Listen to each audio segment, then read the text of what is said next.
Welcome, ladies and gentlemen, to Superhuman Entrepreneur. I'm so glad you guys have decided to take some time out of your busy day and spend some time with me and my special guest. Now, this guest is super special because his name is Matt, and I'm very biased to that name. Don't get me wrong. I mean, I think it's just, there's something special around that name. But there's also something very special about him in that I want you to hear his part today. Something that drew me into Matt Coulter's world was the fact that he obtained a lot, but even more than that, he gave up 10 times more than what he had. And that's just so rare nowadays to hear someone doing that. And it was a crazy story. I found out about him through this interview. I listened to the interview and I just said, hey, I want everyone in my sphere of influence to hear from this guy and what he's doing.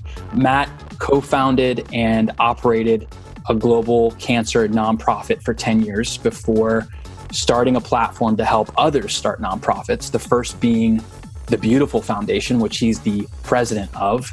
He's an avid surfer and really just a man on a mission to change lives. I can't wait for you to hear about his organization, BeYOUtiful. I guarantee you, most of you have never heard about what he is doing and the impact he's making in many people's lives around the world. So without further ado, Matt Coulter, welcome to the show, brother. Thanks so much for having me, man. I'm with you on the name. So we already got common ground, so that's great. Yes, absolutely. You know, I want to start, Matt, with just your journey to where you are. You know, being an entrepreneur, I know that you have gone through the peaks and gone through the valleys and things like that. But your story is a little bit more fascinating in that you came into success very young. Talk about a little bit about what brought you from, you know, there to now where you are today. Yeah. For me, I think anytime I talk about this stuff, I have to give knowledge to whoever's listening and to your audience that you have. For me, I have to give a shout out to my parents. You know, I got my mom and my dad and my stepmom, you know, have been incredibly influential in my life obviously from the very, very get-go. And I tell people this all the time, like when it comes to parents, like I hit the lottery. And it was one of those things that I think I had a lot of great things instilled in me at a real early age because of my parents. And then even my grandparents were really influential in my life, and I spent a lot of time with them in my early years. And so I think for me, giving some praise to my parents is always a good thing. I know I kind of gave them a little bit of hell when I was younger, but yeah, they were such a huge part of me. And I think, you know, I looked at my grandfather and then my dad, and, you know, even still, like what's today, Thursday or something, Friday, you know, we're going to get together, probably watching football. The first person I call is my dad. And so I feel super lucky to be able to have that in my life. And so to kind of piggyback into your question, my biggest thing is I've always been a person that's self-motivated. I know a lot of people say that all the time, but it really is something that's true to me. I've never needed a push. It's always just kind of been there. And so I always looked at what my grandfather owned a restaurant for 40 years. And then my dad was really successful athlete, and then kind of in the business world, real successful. And so I think any boy, any man, young man, if you're lucky enough to have those relationships, you look at them and you go, okay, like how can I take what they've given me and all the advantages and all the opportunities they've given me, and how can I kind of stand on their shoulders and then take that to the next level? And so I think for me, that's where a lot of my motivation and my inspiration and then the pressure that I put on myself comes from that. Yeah. Because like I said, I feel like, you know, I hit the lottery with my parents. So like if I don't do something incredibly substantial, then what a waste. It's bad. That's the crazy conversations that go on in my head. And it's really, you know, I think about that daily. So, you know, that's a big thing for me. And, you know, I was having a conversation with a young man yesterday, this kid that I'm mentoring, maybe he's mentoring me. It's kind of an interesting situation. It's cool you say that. Young kid. Yeah, really young, like bright kid. He's a freshman in college, and we got connected through a couple different people. And we were just talking about the idea of college and what that looks like now, in opposed to when I kind of was in school. And it was this idea that if you went to school and you kind of put in your time and you came out, you're going to have all these ripe opportunities. And not that isn't the case now. I just think the maybe the percentage of jobs has dropped so much. And now obviously being an entrepreneur, there's a lot of things that I lean on from my education, but there's a lot of things that I lean on just from real life. And so we were having that conversation about, okay, is college really worth it now? And what do you want to do? And if you don't have it figured out. And so for me, I feel like I was one of those last generations. I'm 37. Yeah. When I came out of college, I really did have a lot of opportunity to kind of do a multitude of different things. And so, coming out of school, I really was, I was able to take advantage of kind of just the basic opportunities that I had in front of me. And that kind of led me down a path that was kind of in my dad's kind of professional world. And it really kind of got me started on this trajectory at a real young age that was, looking back on it now, so incredibly important for me to kind of experience the things that I did at a young age. Yeah. Yeah. Wow. It's interesting because we're both the same age, by the way. When were you born? Okay. 81, May 16th, 1981. May 16th. Okay. I was born October 1st, 1981. So, okay. Yeah. Oh, so you got a birthday coming up. I do, man. I do. But, it's very interesting that you talk about that, because I think now more than ever, the landscape is so ripe for people to understand that what you create can truly impact the world. And it's not that you have to fall into this cookie cutter mentality of that I need to get out of school, get a job, work 9 to 5, and just continue to have a kid, grind, get right? a dog, have a wife. Right. Not that there's anything, wrong with that. I have so many of my friends 100%. Are in that space, and incredible. But it's definitely not my path. Yeah, right. It does. It's definitely a special type of mindset, willing to go through challenges, take some hits on the chin, and be able to keep going. And then there's something beautiful about having structure and allowing someone else to pioneer. Because also there's definitely a downfall to being a pioneer as well. Like sometimes, you have to go through the mud for a very long time and get there and have the tenacity to do so. Something that really fascinated me. You said something very interesting in the interview that I listened to. And you said a lot of people chase the carrot until they're 62. And I'm grateful I had the experience at 24. And that just resounded with me so much, because so many people, in my family included, like I grew up in a family where, I grew up in a very Sicilian family. My grandfather came over to Ellis Island, started a bakery, grinded, chasing it, just chasing the American dream. And I feel like what you said, like that needs to be a title of a book or something. Like some people need to understand that only when you look back on your life will you truly understand that, or think about, was it truly worth it? Like, what was I after? What was I truly seeking by trying to be here, right? And you nailed it on the head. So speak to that. Like, what's going through your heart and mind when you say something like that? And I think for me, it's, that carrot is different, or if you want to call it a carrot, it's different for every single person, right? And there's all these different levels of success, or, based on your experiences. And for me, it was a lot of that stuff, early on was a financial and was a material thing. And I was, able to get a job, right out of college, and, kind of always a hard worker, and knew I was going to be successful in whatever I was going to do, or I was going to kill myself trying. And I also had, from a timing standpoint, the economy was fantastic right around that time. And so I was able to really kind of step into something right out of the gate and start to experience this level of success. And to be honest with you, when I got out of college, I didn't know what I wanted to do. I kind of had like a general idea. And I think, you want to be what you're around. And, my dad had always been a businessman, and some of the other, kind of mentors that I had were businessmen. And so it was kind of my first entry step into that. And so I think everybody, whether you write stuff down, I write stuff, just everything in my head, it helps me. But I always would write goals down, and I remember writing not even a bunch, just like a handful of goals.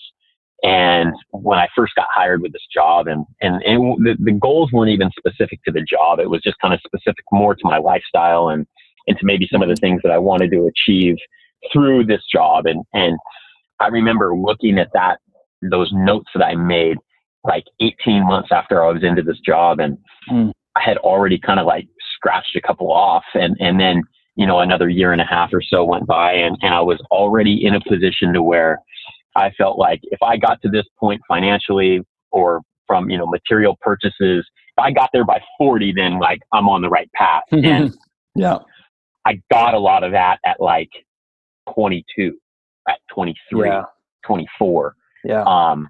And to have that experience to where, I mean, they'll kill me, and I always feel like a jerk when I say this, but like I was living in a nicer house than my parents.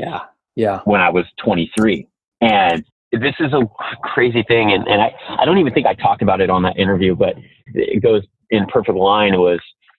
I remember like I had just bought my house and I went over to my parents' house and I didn't even tell my parents. And I tell my parents pretty much everything. I'm kind of a square in that type of space. But yeah. I remember I was like, I had bought 2 houses already, maybe a house already. And I was going to buy kind of my dream house. And I went through the whole process, the escrow, the financing, all that stuff completely by myself. And I remember going over to my dad's house and I sat them down. And I was like, hey, I got to talk to you guys. And I remember the look in my dad's eyes, like, oh God, what did he do? Like, is he getting married? What's going on? Right. And I remember telling him, I was like, hey, I bought a house. Like, get in my car. I want to go show it to you. And I drove him up and I showed him the house. And wow. I just remember that experience. And then I remember having a housewarming party. And this is where I knew I was like, obviously didn't conceptualize this all in one moment, but looking back on it now, it's something that was so evident and I just didn't see it. And I remember like having all my friends, all my family, like a lot of my parents' friends and stuff up to my house for a housewarming party. Mm-hmm. And I live in Ventura, California, which is, maybe like an hour north of Los Angeles. Yes. And like the city right under Santa Barbara. So I've surfed the peak. I've surfed Mondo's. Oh, okay. Yeah. Oh, okay. Yeah. All those waves, we have a lot of incredible waves. Part of the reason I still kind of call Ventura home base. Yes. But I was able to. I drove my parents up and to my home, and it was on the hill, and it had this panoramic view of the ocean and the islands. And I just remember. I remember like having all these people over, and I'd been in the house probably maybe 4 or 5 months at that point. And by the time I really got furniture, and then had this housewarming party, and I remember maybe like 2 or 3 weeks after that party, I was sitting and I had a hot tub, and I was sitting in a hot tub or, spa or whatever you want to call it, sitting in a spa by myself. It was like after work, and I was sitting there and I was just kind of like thinking about what was next or what I had done and just kind of some of the success I was having and just kind of having a reflective moment. And with the purchase of the house and then some of the cars that I had and all that stuff, it was a very temporary feeling of like, wow, this is crazy. And I have all this nice stuff. But I really started even going like, I got way more joy out of telling my parents what I had done and then taking them to the house and seeing them see the house. Wow. I got more joy out of that long term. Like I still remember that moment where I drove up and my dad was like, you did what? and seeing them be like, wow, you purchased this house and you're doing great. I got more joy out of that than I did of the actual house. Wow. And I was telling somebody another kid that I mentor, and we were talking about, and he had just got his kind of first like real car, and I was telling him like, enjoy it. Like I'm a car guy and love cars and stuff. But what I told him is I said, hey, you're going to figure out, maybe it's 6 weeks from now, maybe it's 6 months from now. At some point it's just a car and it just gets you from A to B. Yeah. And a lot of car people would probably kill me for saying that, but J-Lo just turned it. Oh, 100%. But the thing that I wanted to tell him was I like nice stuff just like anybody else. But the biggest, most important thing that I can share with anybody is let that stuff be the byproduct. Don't let it be the focus, because if it's the focus, you're going to get it. And then you're going to go, now what? Yeah. And it's going to be on to the next thing, whether it's a nicer watch, a bigger house, a better car, or a better vacation or whatever. And it's amazing, and you should enjoy your hard work, and you should enjoy, treating yourself and doing those things and indulging yourself. Yeah. But the second that becomes the focus, you're going to get it and you're going to be chasing that satisfaction. And I think that's the thing that I've conceptualized over the last, let's call it, 13, 14 years, 15 years of of working is, how can I create a situation where I can do something that I want to do anyways and get paid for it? Yeah. Wow. I mean, that is serious wisdom. Like, I feel like we could stop the show right there and just be like, okay, let that marinate. Like, let's let that marinate. Yeah. But it really is so true. I mean, I have friends who are in their 60s and 70s, you know, some of them living in Malibu, and they just start to think that way. And one of the things that they've always shared with me is that I wish I would have thought this way in my 20s and 30s. That's one thing that they say, if I could do something over again, I would be thinking this way, because our culture has this amazing way. You know, if you've been around the world and you've seen other cultures, our society has this amazing way of convincing us that chase as hard as you can, get the dollar bill, because then it's going to get you everything that you want. And what you just said right there is that there was a deep-seated something inside of you that told you, no, like that's not the end all be all. There's more here. And I feel like, I don't know, man, maybe you shared this. Like, do you think that's naturally ingrained in you, or do you think that's something that's learned? Like, can everybody do that if they just attempt to? What do you think? Well, I think for me, gosh, you know, obviously right now from a political standpoint, we're in such a tumultuous time, regardless of where you are on the scope of things. It really doesn't matter. Yeah. But we consume information at a more rapid pace than ever before in history, right? Yeah. You know, whether it's Snapchat or Instagram or Twitter or Facebook or instant message or whatever you want to call it, we're literally like, I'm watching TV, I'm on my phone and like listening to music all at the same time. Like that's never happened before, right? You know, and it's only getting worse.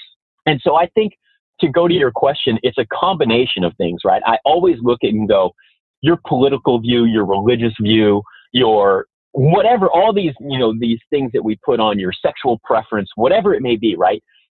I got some really good advice a long time ago. And it's like we're all so quick to look at people's opinions or the choices they make in those landscapes, right?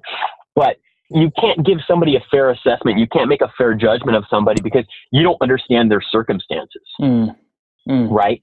Every single person's circumstances are different, right? Yeah. And so to go to your question, I think it's a combination of things. I think A, it's something you can definitely be taught.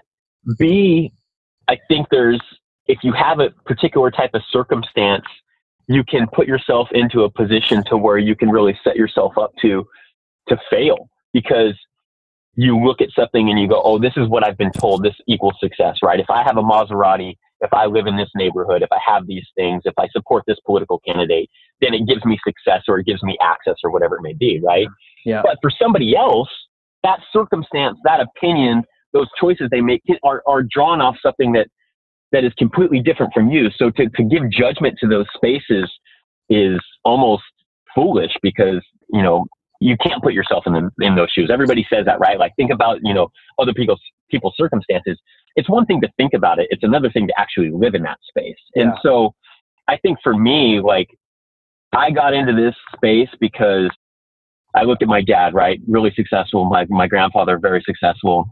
But I always try to look at things and go, okay, what can I take that's positive from it? What can I take that's negative from it? And, you know, even to this day, my dad just wakes up and works like he's 67, right? Still like grinds, like that's just who he is, right? Yeah. And there's so many of those positive attributes that I take from him. And I know I don't work as hard as he does, but the thing that I've really taken from my dad is, you know, that generation, right? His parents were coming out of the Depression.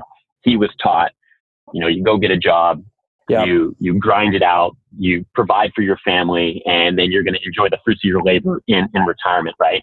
And my dad is a testament to that. He's been with the same company for 40 years, you know, at the top of the food chain, but worked as hard as he did as if he just got hired. And so, but I think there's aspects of his job that he really enjoys, but I know there's aspects of his job that he can't stand. Mm-hmm. And I've always been real aware of that. And so I think for me is I always wanted to carve out a space that, like, I could wake up in the morning and do something that I would want to do even if I wasn't getting paid to do it. And that reality and that reality that I've created for myself came from looking at my dad and going, wow, look how hard he works.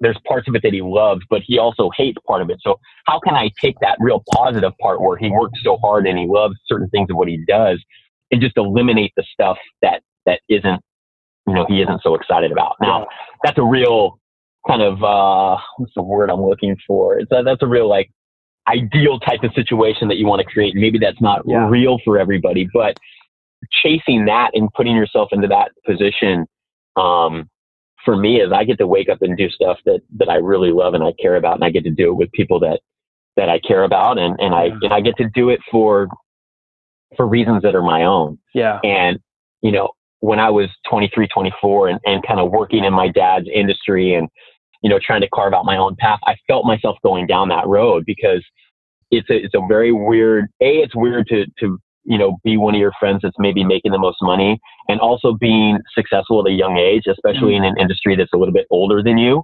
That was kind of a weird experience. But the other thing for me was I could see myself going down this path and becoming my dad.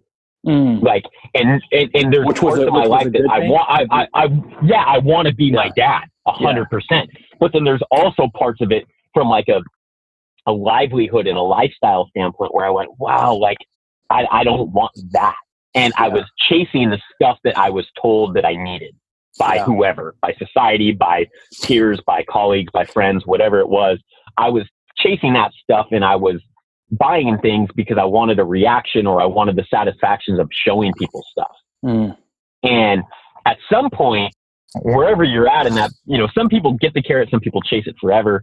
But even for me, look, and in the grand scheme of things, was I this incredibly, wealthy person? No. I mean, I look at it now and go, okay, I was kind of making money, but not really. When you're young, you're like, oh my God. But man, when you're rich. 23, man, you're like, I'm rich. This is amazing. Club, just make it rain. Oh, like such, I think about stuff even still, and it just makes me cringe. But you got to go through it, right? You got to go through it. And so for me, like I tell, anybody I talk to or some of the young men that I mentor and stuff, I go, man, if you can make the money the byproduct and you can create a situation that you are waking up every day doing something that you're passionate about, that's the win. And then also being to push it even further is understanding that this life isn't about you. And I think that's maybe the most defining moment that I've ever had. And I mean, look, we share maybe a similar space in regards to, your livelihood is helping other people. I think that the more that you do that, the more that you understand that like those moments and those things that you create, like you can't buy that. Right. Exactly. You really can't. Like you save somebody's life. You help somebody get back to a better version of themselves. You can't buy it. You can't go to Vaughn's. You can't go to the mall. You can't go to Amazon Prime and buy that. Right. You're exactly right. You can buy pretty much anything else. You can and have it on your and have it on your doorstep 8 hours later. Yeah. But like those moments and those things, like you can't buy that. Right. And so I would way rather spend my time chasing those moments and creating those types of organizations that gives people those feelings. Yeah. To me, that's worth its weight in gold. Hey there, superhuman. Dr. Matt here, interrupting this incredible show, and I don't feel guilty one bit. Okay, maybe a tad because this is your sacred podcast time. I'm about to make your life 10 times easier and way more delicious with 2 hacks I use all the time. I'm actually using them both right now, actually. One is on my finger, and the other is about to go in my belly. I wear a self-quantification ring that helps me track things that are really important for keeping me running superhuman style.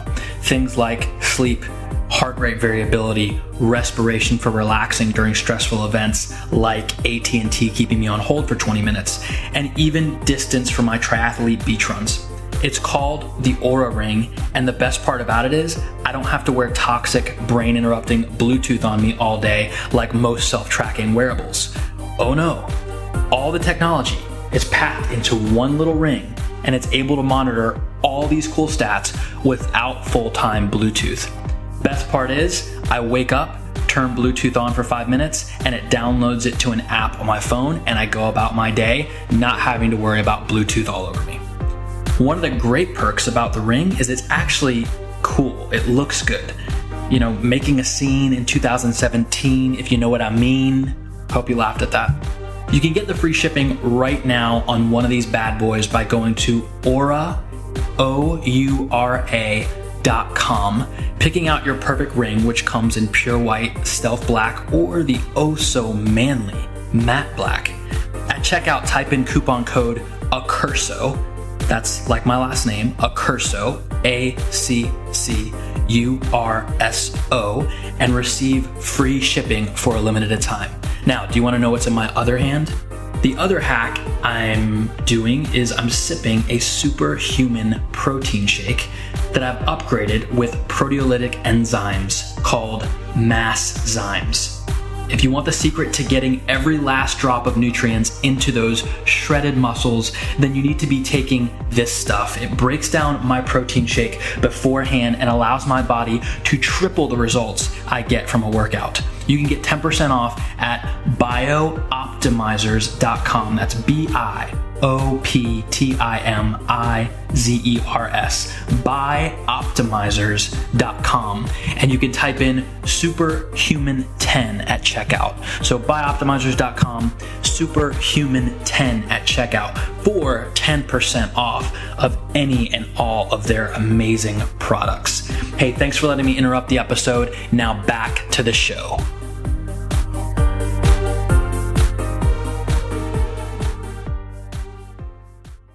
Along the lines of thinking outside of the box, Matt, you obviously were able to step out of that. I don't want to say it's because it can be a good thing. You know, creating success is a wonderful thing. You know, utilizing success is a wonderful thing. And obviously it got you to where you are. It got you to create beautiful and what you're doing now. So let's get into that, because this is probably I'm most excited about talking about this with you. But talk about BeYOUtiful, what you guys are creating, what's the mission of the business, etc. Or the nonprofit, I should say. The nonprofit. Yeah. And you know what the thing is? I hate the word nonprofit because at the end of the day, I'm running a business. Yeah, you are. Yeah. What we're doing with our working capital is different. But at the end of the day, there's lawyers, there's attorneys, there's CPAs, there's employees. All of that stuff is exactly the same. So that's just my soapbox for a second. But to get into what you're saying, I created the BeYOUtiful Foundation with two incredible women. Riawna Capri and Nikki Lee Santos are the owners of 901 Salon in Los Angeles. They have a couple locations. Their primary location is on Melrose Place, kind of in the heart of it all. In regards to salons and stylists and kind of in their world, they're at the very top of the food chain. And Riawna and I have been friends since high school, long time. Yeah, wow. And we were, which, I mean, I feel like a lot of people have friendships that last that long, but like we've been really close friends. And, you know, I think in everything that we've done up until the BeYOUtiful Foundation, we've always supported one another. But, you know, we've always been lucky enough to kind of go on vacations together and spend time together. And her business partner, I kind of feel the same way about Nikki. We haven't known each other as long, but just incredibly connected. And over the past maybe like 3 years or so, we had always they'd always supported my other foundations and other endeavors and events. And I tried to do the same. But we had always had this idea of like, how could we take their platform and really kind of add my expertise of kind of that nonprofit giving back and creating opportunities for other people? How can we put those two worlds together and really take advantage of all the influence that they have and all the connections and just all the people that they know and the people that they already impact? And so how can we create something that can kind of merge all those worlds? And so, you know, it was a thing where it was a couple of dinners, maybe a vacation, and you talk about it, you get all excited, and then, you know, life kind of gets in the way, and then you kind of maybe circle back to it. And that's exactly kind of like what I was doing. We had kind of circled back at the end of 2017 and kind of moving into the new year.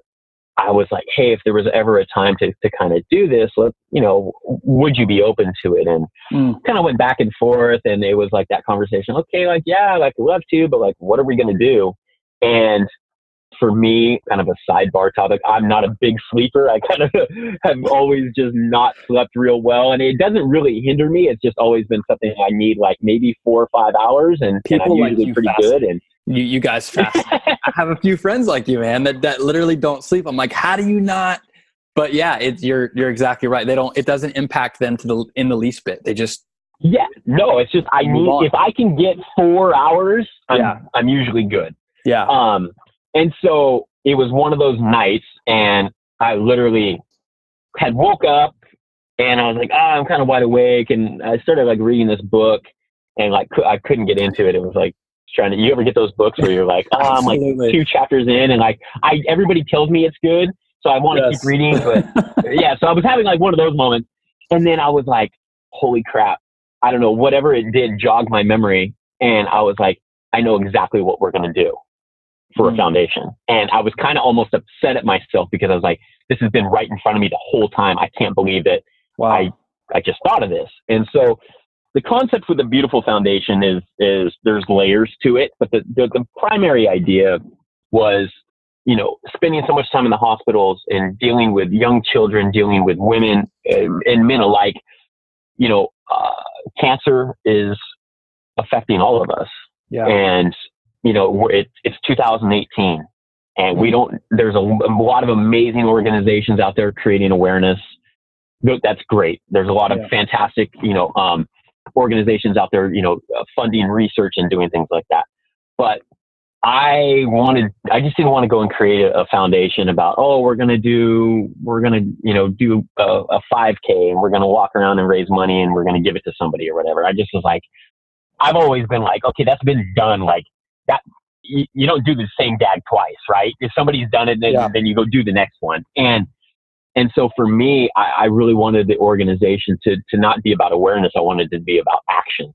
And I wanted to create something that would be tangible, not only for the end user, for the people that we're trying to help, but how can we create something tangible for the people that want to volunteer, the people that want to be involved, the people that want to do something impactful?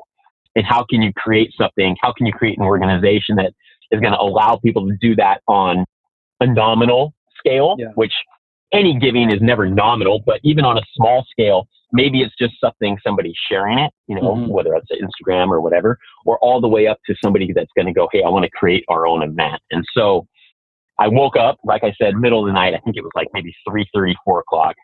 And I wrote the entire business model for the foundation. Wow. And I emailed it to Nikki and Riawna. I emailed it to them at like 5:30 in the morning.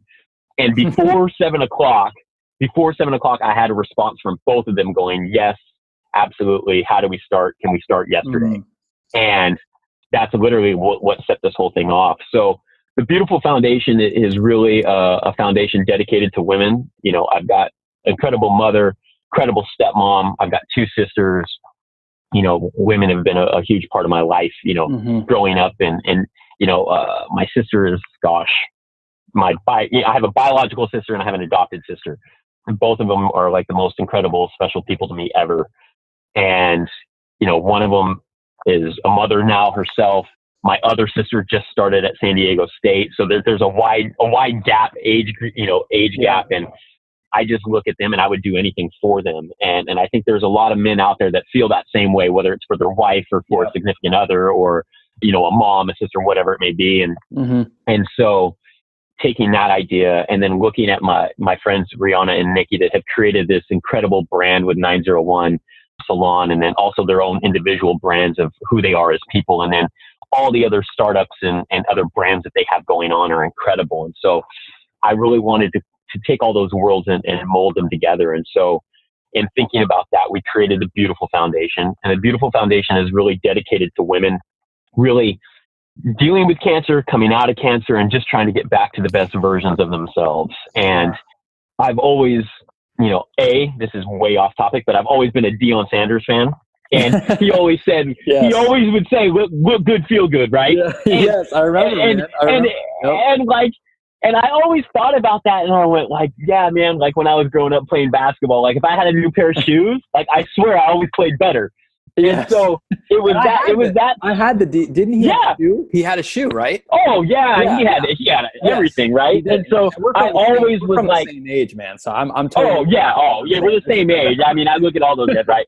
So I always thought about that, right? And I don't know how I drew the parallel, but I always looked at that and I went, whether it was my sister or my mom, and then obviously being connected to Nikki and Riawna, like when a woman's able to go and get a haircut or to get a blowout or to get her, extensions or color or whatever it may be, in my conversations with Nikki and Riawna, the kind of the moments they're able to create for women to feel great about themselves. And look, we all understand the importance of being a good person and being beautiful inside. But let's be honest, we live in a world that is inundated with all kinds of things, good and bad, in regards to how you look.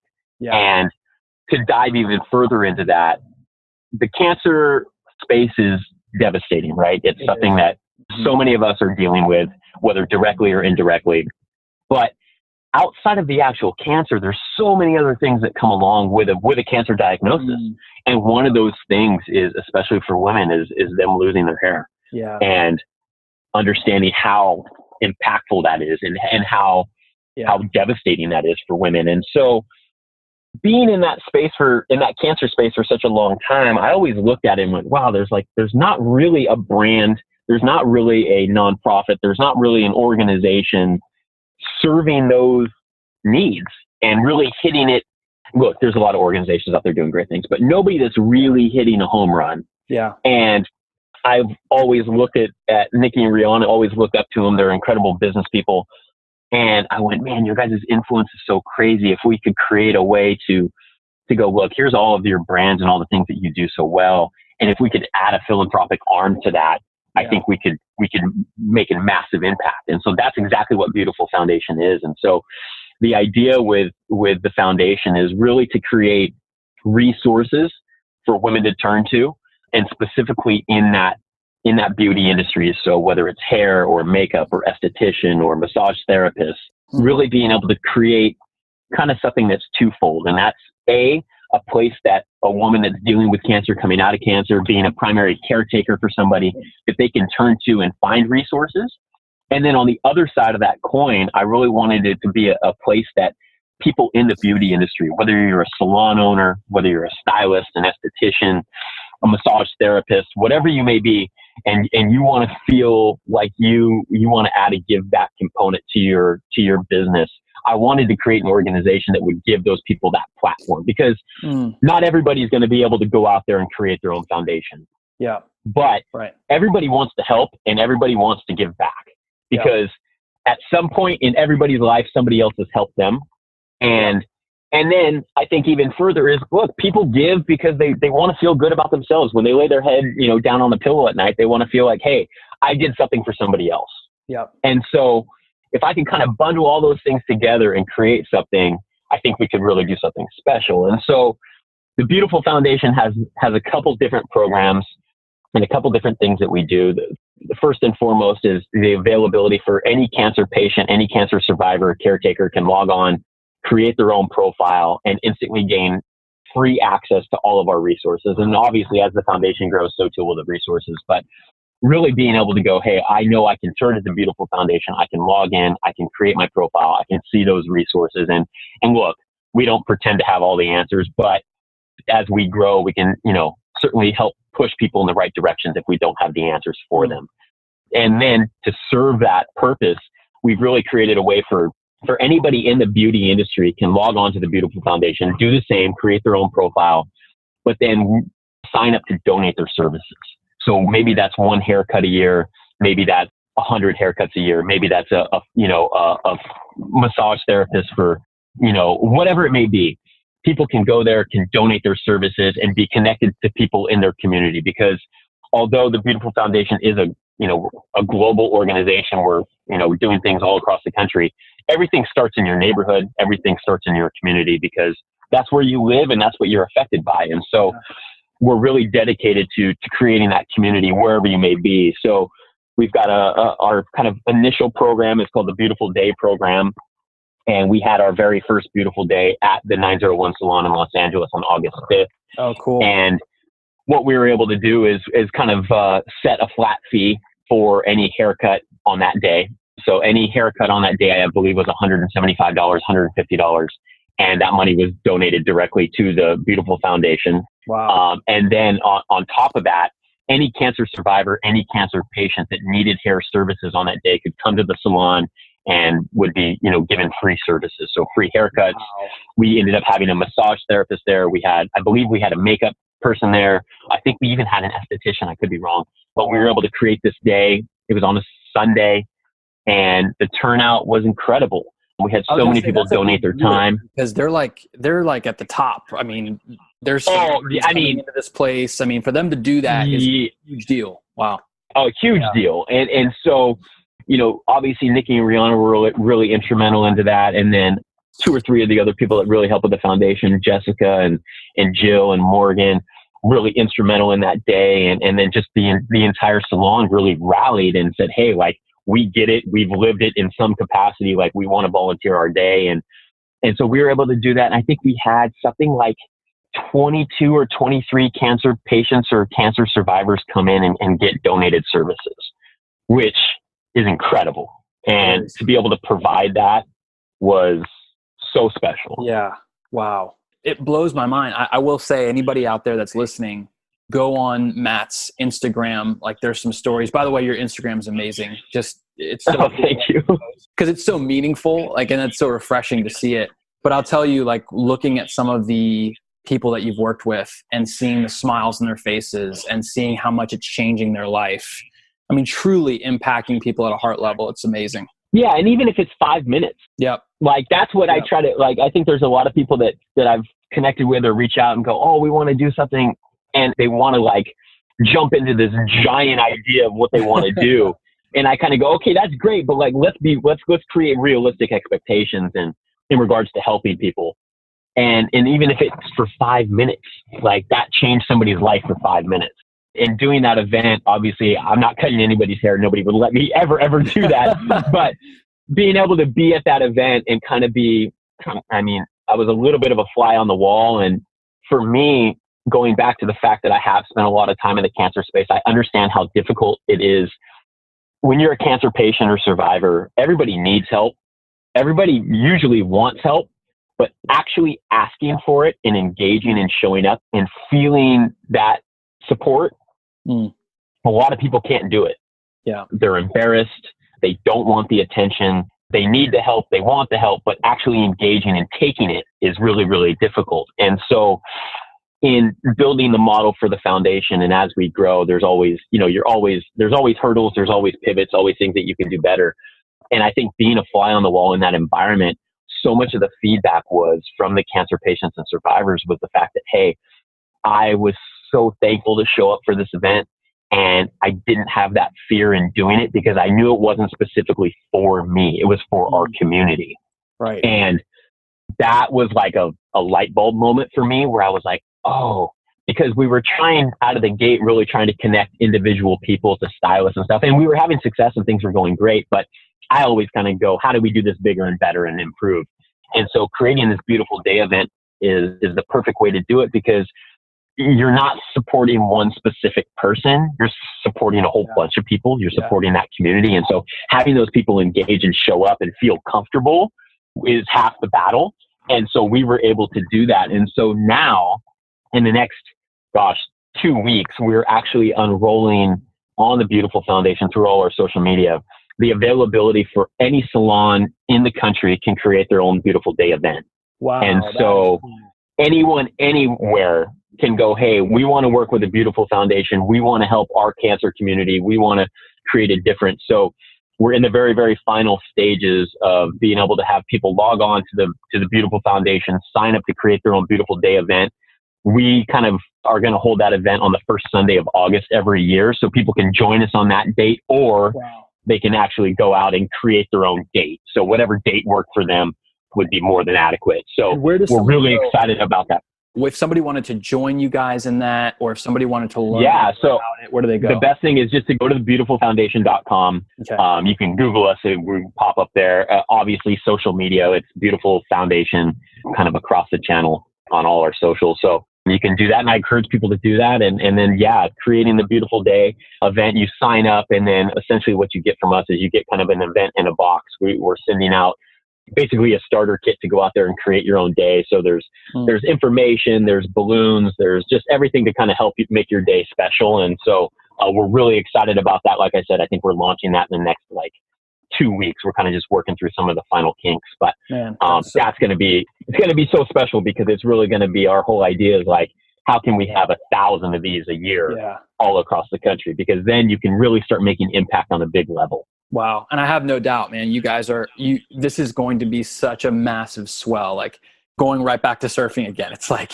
this thing this thing's going to build because again, it's so right. It's so founded in the right intentions and the right way of doing things. So for anybody out there listening, look up the BeYOUtiful Foundation, and it's BeYOU. TIFUL. Okay. BeYOUtiful. Yeah. And one of the last things, Matt, you help people start nonprofits. Like, is this something you coach people on? Yeah. So I've kind of ended up in this space of, I still like to think of myself as young, even though I'm 37, but you are, dude. Hey, brother, we're young. I've ended up in this space of, in the nonprofit space. And like you said, when we first started this, a lot of people that are doing nonprofit work are kind of doing it as a second career or doing it after retirement. And I was able to kind of get involved and become engaged and kind of gain some knowledge at an earlier age. And so I think our generation and the generations coming up, I think we understand the importance of giving back. And I think we understand it not only from like a heartfelt standpoint, but also from like a business standpoint. I think if any business, regardless of the demographic, regardless of the industry, if you don't have some sort of give back component or some way of marketing to the people that you're trying to sell your product to, or the people that you're trying to engage, if you're not showing how you're giving back to your community, you're missing a huge part of your business model. Yeah. And so being in that space and having that knowledge and being younger, I've been able to help a handful of people now, more than a handful of people now, really start to engage in what they want to do and how they want to give back. Obviously, I'm connected with a lot of different nonprofits, and so I can help direct people kind of in that space and going, okay, here's some people that are doing some great things, but then also taking some of these business owners that are going, hey, I want to create my own nonprofit for my own business model, for my own legacy, and being able to create ways to give back. So I've got, honestly, and that's kind of how BeYOUtiful Foundation came into be. It was, Nikki and Riawna are some of my closest friends, but they had always gone like, hey, we want to give back. How do we do this? And how do we create something that's ours? And I think that's a space that I've kind of stumbled into, but now looking at it and being kind of in that space for a while, there's so many opportunities. So I literally, after I hang up with this, I've got a meeting with a young man. I call him a kid, but he's, a couple of years younger than me. And he's a fantastic physical trainer, does a bunch of stuff with the local high schools and colleges. And so I'm helping him establish his foundation and a scholarship fund. Cool. And so I've got that going on. And then I've got, I'm working with my buddy, Mikey Taylor. Mikey Taylor's a former professional skater and now has a great thing, Commune Capital, which kind of helping athletes invest their money and setting themselves up for financial freedom after, being an athlete. And we're adding going to be hopefully adding a nonprofit component to his business model. And so I'm helping him through that. And then I've got, some early conversations with a good friend of mine, Nolan, I've mentored, since we were little kids. And he kind of he's one of the guys that kind of mentors me now a little bit. He's in the music space. And so we're having some early conversations about setting up a nonprofit for a couple of his artists.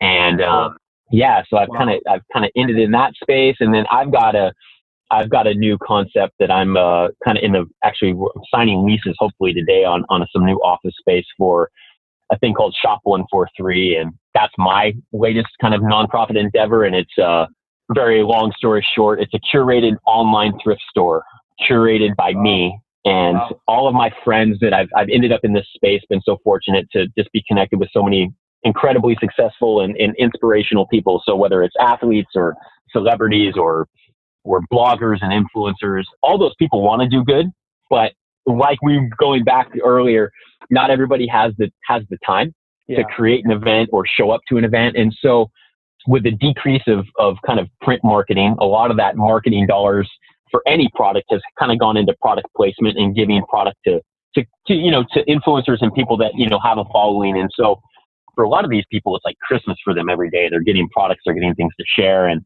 a lot of the time, whether they use those things or they like those things or they promote those things, those things end up in a room, they end up in a garage, they end up, being thrown away. And so Shop 143 is a way for those people to donate those items to us. And we sell them online in a kind of an online, eBay, setup. So there's an auction component to it.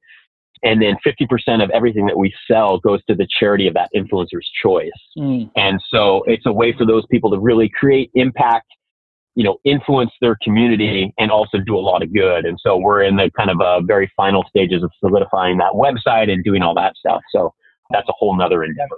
Wow. I feel like we could have a whole show on just what you talked about at the end, because it's so, also finding mentor, like, putting yourself around people who are going to build you up and who are going to help you think bigger. You are who you hang out with. You are exactly. You are. My dad used to tell me that all the time, and he would kind of tell me when I'd be hanging out with a knucklehead or somebody I shouldn't be. Like, you are who you hang out with, and now looking at it as an adult, like, you are who you surround yourself with. You are. The people that you spend time with, you're a reflection of that. And so I used to hear something. My mom, it was a mantra of hers, was show me your 3 friends, and I'll show you where you'll be in 3 years.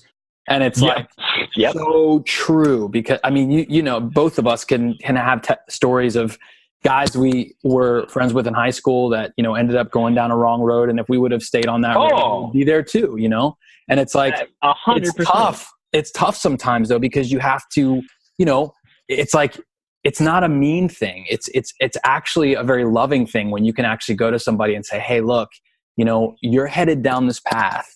And I see where it's going, and I don't want to go down that path. And so I would love for you to shift paths, but if you're not, then I need to go this way. You need to go that way, And it doesn't have to be this weird thing, even though, I understand it can be awkward if you're shifting things in your life and you have to communicate with a person that way, but there's a way to do it, right? Oh, for sure. And I think the other thing too is I talk about this with Riawna all the time, because we're such dear friends and we kind of bounce ideas and things off each other all the time. And, we've always said this, like, people vibrate at different levels, and high vibration isn't necessarily good and low vibration isn't necessarily bad, but everybody's on these different paths and all these different wavelengths. But it's like, I feel like when you're vibrating at a certain level, you can see it in other people. Yeah. And you can feel it even in like initial conversations or that kind of gut reaction when you first meet somebody, you can tell. Yeah. And I think the more experiences that you have, you can see it.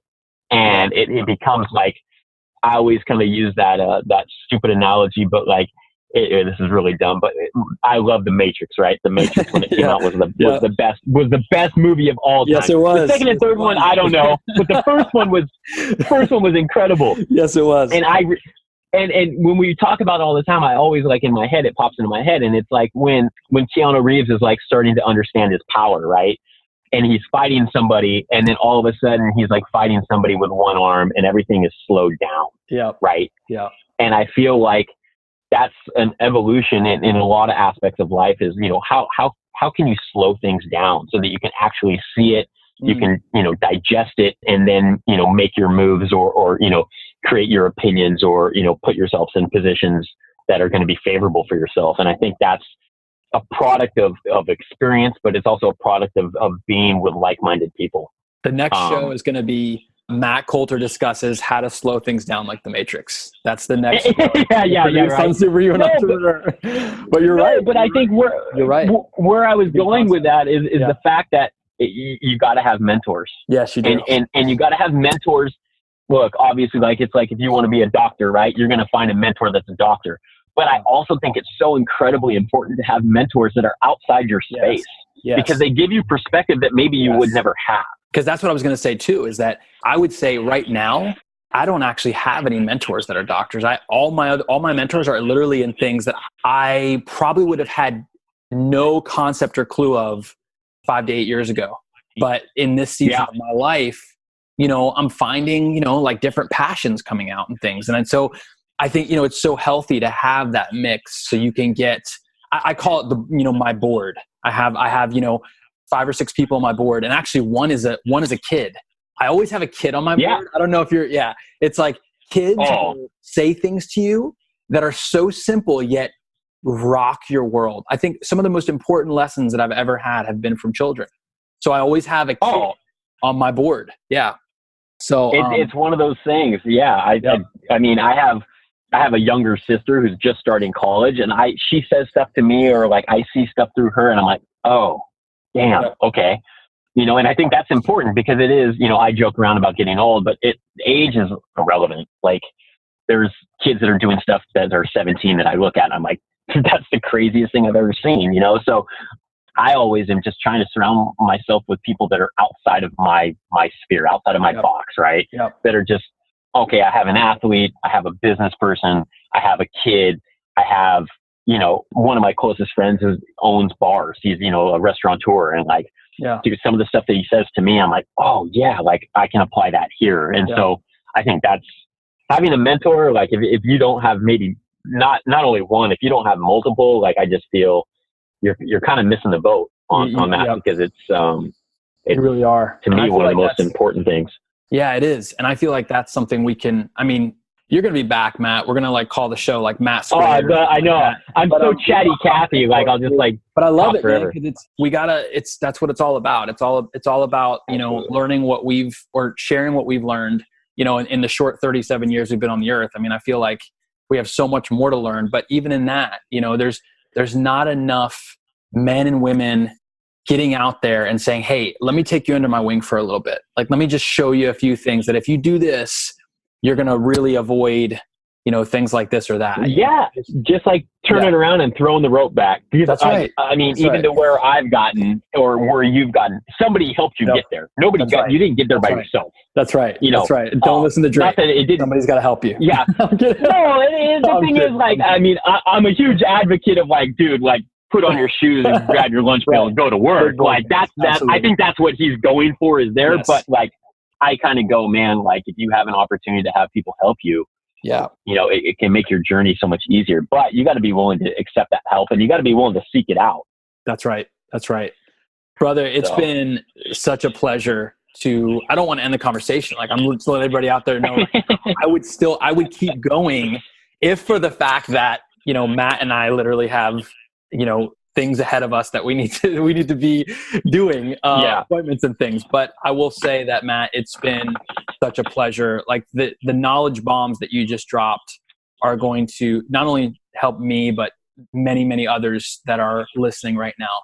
I want to thank all of you out there for tuning in with us and making it a priority to grow, making it a priority to get out there and listen to conversations and wisdom that you could potentially use in your own life. And then please, most importantly, if you've learned something from Matt, share it with other people, because I'll tell you, that's why we're on this earth. We're here to love on each other. We're here to help each other and help the human race just excel together. All boats rise.